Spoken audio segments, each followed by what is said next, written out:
na bodas do Cordeiro, glorificando a Deus eternamente, dando glória, glória, glória, santo, santo é o Senhor dos Exércitos, enquanto o mundo vai estar aqui aí sofrendo essas angústias, né, padecendo aí, né? Então, olha aí no cantinho aqui, ó, irmãos, no cantinho aqui, ó, o Pix supera o dinheiro como principal meio de pagamento. E o Pix é brasileiro, viu? O Pix é uma criação do Paulo Guedes, né? Que foi o ministro da Economia do Bolsonaro, né? Então, e o Pix aqui no Brasil já superou o dinheiro, já superou, todo mundo só tem, eu mesmo não carrego um centavo, eu não carrego dinheiro nenhum, toda vez não pago nenhuma, R$2 não tenho, se for dinheiro não tem não, vai morrer, vai morrer, porque eu não tenho, é tudo no Pix, e assim está caminhando, ninguém mais tem isso mais, vocês vão ver aí, meios, né? Hã? Não acho, aí. Olha aí, ó, meios aqui, ó. Meios de biometria, ó. Escaneamento de olho, da orelha, da voz, batimento cardíaco, impressões digitais, padrões de digitação, características faciais, manchas do pé, até a marcha do pé, o tipo de marcha do pé, são meios de identificação. Ou seja, você agora é o meio de identificação, não é mais o documento, é você mesmo. Não precisa mais. E agora imagina isso tudo na mão do anticristo. Tudo isso aqui na mão de Cristo. Como você faz? Aí uma imagem de que tudo está interligado. Olha aí. Vamos lá. Vamos lá. Mateus capítulo 24, versículo de número 9. O que fala aí? Mateus capítulo 24. Mais um sinal da vinda de Jesus, irmãos. Mais um sinal do arrebatamento da igreja e do Espírito de Cristo. Mateus capítulo 24, versículo 9, diz assim, olha, então, hão de vos entregar para seres atormentados, matar-vos-ão, e sereis odiados de todas as gentes por causa do meu nome. Nesse tempo, muitos serão escandalizados, e trair-se uns aos outros, e uns aos outros se aborrecerão. Olha que coisa terrível. Esse aí que vão entregar para ser atormentado, matar ilusão, sereis odiados, está falando de quem? Está falando do povo comum ou está falando dos discípulos de Jesus? Hã? Está falando dos crentes. Está falando daqueles que servem ao Senhor. Vocês acham que já começou ou não? Com certeza. Vamos dar uma notícia aqui? Olha, essa notícia do ano passado, ó, na Nigéria, houve um massacre de centenas de crentes de uma só vez. Quase 300 crentes foram mortos, só por serem crentes estavam reunidos na igreja, na Nigéria. Tá? Aqui, ó, eu tirei a imagem aqui, vou mostrar uma imagem de uma igreja completamente destruída por militantes islâmicos que destruíram a igreja e colocaram fogo, destruíram tudo e colocaram fogo. Aqui nós vemos aqui, essa reportagem aqui, ó. Cristãos, a perseguição a cristãos já começou, só que dentro da igreja.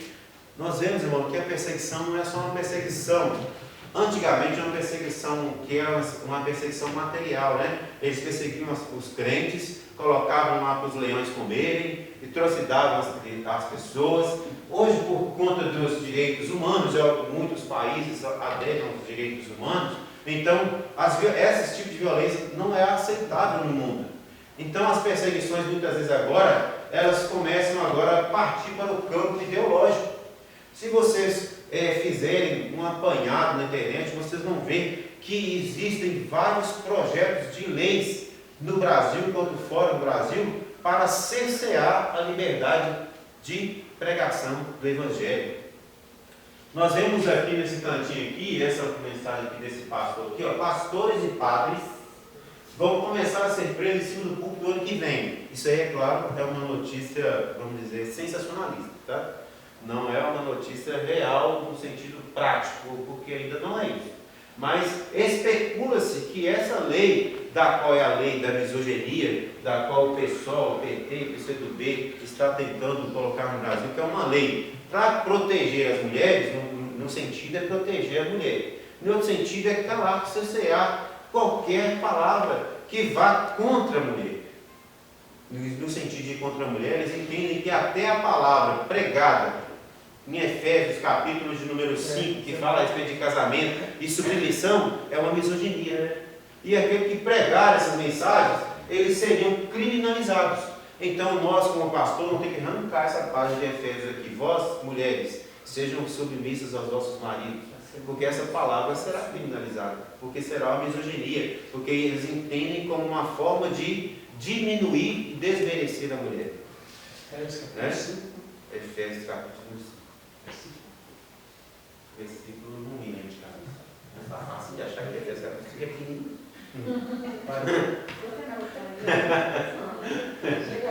Mas outro ponto, irmãos, que vamos associando, por exemplo, os projetos de leis contra a homofobia, que também criminaliza o pastor, o padre, que pregar a palavra que fala contra o homossexualismo, o pecado da homossexualidade, né? Tratando esse crime como racismo, como discriminação e como crime inafiançável, imprescritível, né? Então, poderá ser que em algum momento nós estejamos aqui pregando e aí chega aí na porta aí a polícia e nos prenda por estar pregando a palavra como ela é, né? Então, isso é um meio de quê?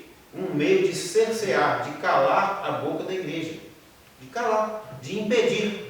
Isso sem contar nas variadas leis que tentam impedir a liberdade de culto, a pregação em praça pública, leis de silêncio, né, que impedem determinados varões em determinados momentos, não podem mais fazer. Por exemplo, o Templo Central fazia, toda sexta-feira tinha vigília, né? Não pode ter mais as vigílias, os barulhos são proibidos, né? A igreja, para poder ter evento noturno, precisa ter um aparato, né, acústico, né? Um aparato acústico violento, né?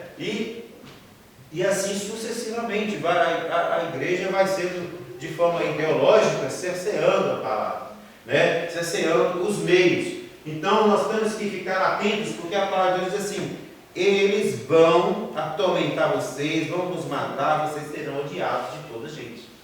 Isso é cumprimento da palavra de Deus. Então, aos poucos, nós vamos vendo que as coisas vão sendo afuniladas mesmo. Poucos dias nós estávamos ali na rua, ali pregando ali o nosso culto ali, tinha uma mulher lá filmando lá, pegou quem dera se fosse filmando a gente para divulgar a gente de boa fé, né? Aqui mesmo, pastor, o vizinho aqui, aqui? Enquanto eu estive aqui, né? Pastor Carlos e Paulo. Pois bem. Então, irmão, agora você passar com um carro de funk, de não sei o que, aí pode passar deitado, né? Não tem problema. Mas eu já... Baile funk, né? Baile noturno, pode adotar. Mas se falar, pregar o evangelho, daí pronto. Eu não sei se vocês chegaram a ver um vídeo de uma mulher essa semana passada, uma promotora de justiça, que a gente do Ministério Público no Rio de Janeiro, ela foi para um evento, né, de conselho tutelar e dar uma palestra, e as crianças lá começaram a fazer um teatrinho. E dentro do teatrinho chamava Abraço de Deus. Um teatrinho chamava Abraço de Deus. Aí as crianças começaram a fazer o teatrinho do Abraço de Deus, que, falando de criança desamparada, que a mão de Deus ampara, acolhe, não sei o quê. A promotora interrompeu o teatro da criança e falou assim: se eu soubesse que eles falar de Deus e fazer oração, eu já teria ido embora. O Ministério Público não aceita nenhuma manifestação religiosa e não sei o que, uma intolerância religiosa dentro de um espaço, né? Ele não pode, porque o Estado é laico, não pode pronunciar o nome de Deus, pode pronunciar um monte de coisa, menos o nome de Deus, né? Ou não sei se vocês chegaram a ver esses vídeos aqui, ninguém viu não? Ninguém chegou a ver não? Você precisa dar uma olhada aí, rodou a doidada aí. Então, irmãos, uma promotora de justiça que se levantou de forma intolerante contra as coisas de Deus, defendendo a intolerância religiosa, sendo intolerante contra a religião. Eu vi, foi um pastor que chamou a polícia e o pastor teve que assinar uma ocorrência. O guarda teve que chamar, você viu? Isso aí está rodando no Facebook, bom. Então vamos seguir. O versículo aí de número 7, 24, 7, vai dizer assim, ó. Portanto, levantará nação contra nação, reino contra reino, haverá fomes, pestes, terremotos em vários lugares. Olha aí, não muito distante de nós, distante de tempo, que eu falo, espaço de tempo, vocês se lembram muito bem, 2018, 2019, o que é que assustou a gente aí? Assustou muita gente aí? Covid-19, né? Uma pandemia mundial, né? Quando começou a surgir as notícias de que o vírus estava espalhando, aqui foi uma coisa pavorosa, não foi? Quem aqui de vocês aqui que deixou de congregar por conta do medo? Por conta do receio da enfermidade? Ninguém deixou, não? Todo mundo veio?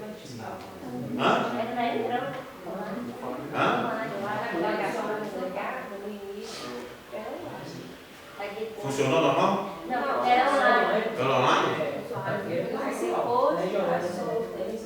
Aí depois começou a ser presencial, mas é espaço de banco. Mas todo mundo ficou assustado. Claro, todo mundo ficou assustado, né? Então, olha para vocês verem que perigo, né? Então, olha aí, o que a Bíblia fala aqui, olha, vocês vão ver pestes, fomes e terremotos. Agora, os terremotos, olha vocês verem, não é comum um terremoto dessa magnitude que aconteceu agora, mês passado, na Venezuela. Aqui, do nosso lado, às vezes até tem tremor de terra, mas é aquela coisinha boba. Nunca se ouviu falar de um tremor de terra numa magnitude dessa, num continente tão grande, de uma extensão territorial tão grande quanto a América, né? Tanto a América do Sul, a América Central e a América do Norte, porque as placas tectônicas são bastante intensas, né? Então é mais comum para o lado da Ásia, porque são menores, né? Espaços geográficos menores, então o tremor balança mais. Agora o negócio chegou bem próximo de nós aqui, né? Olha para vocês verem, vocês chegaram a ver vídeos, chegaram a ver imagens de como que ficou Venezuela? Como ficou? Devastado mesmo? Mais de 200